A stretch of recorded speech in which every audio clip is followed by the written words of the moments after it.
I am so excited because one of the many mysteries about Rome that was rummaging in my head is finally resolved.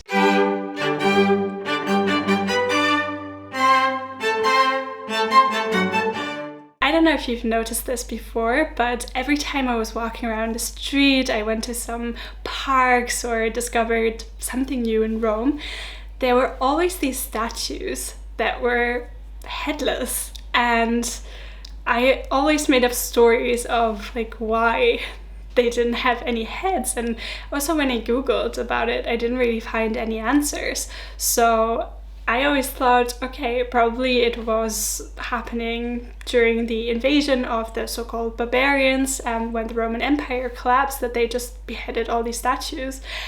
But actually today I learned there are multiple reasons for that, and I was really lucky to go to the National Roman Museum, at least to one of them, and this lady was so kind to explain to me why this is the case. And when she first responded, that's basically because over time the stone just erodes and the head is very, very fragile, so it just comes off.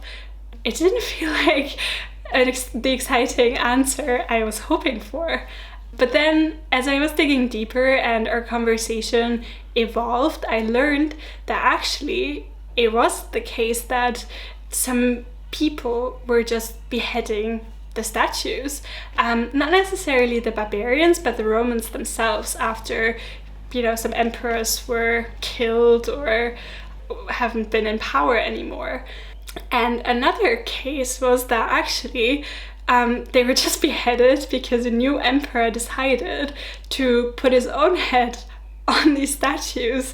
So I don't know, it's kind of strange to think that, oh, let's just like create my head and then put it on another statue's body, even though it was not created or sculpted after this emperor's body.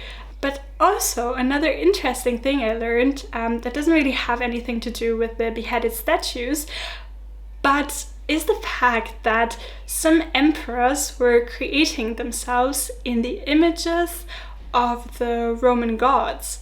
And of course the Roman gods were the image of perfection, with abs and muscles and everything you can think of.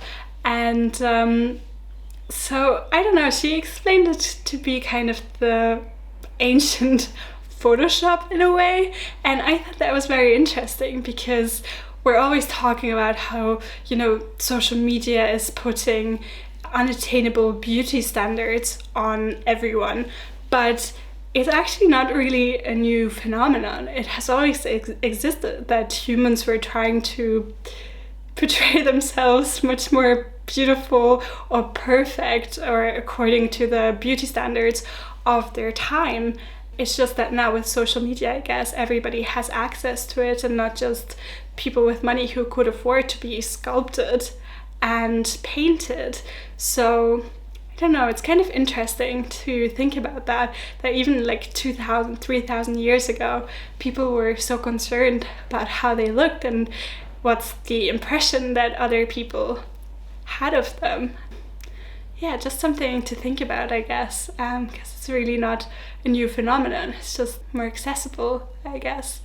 So yeah, I don't know if you find that interesting as well, but I was very, very fascinated by that fact, and very happy that I finally learned what's happening with all the heads. So here you go. New fact about Rome.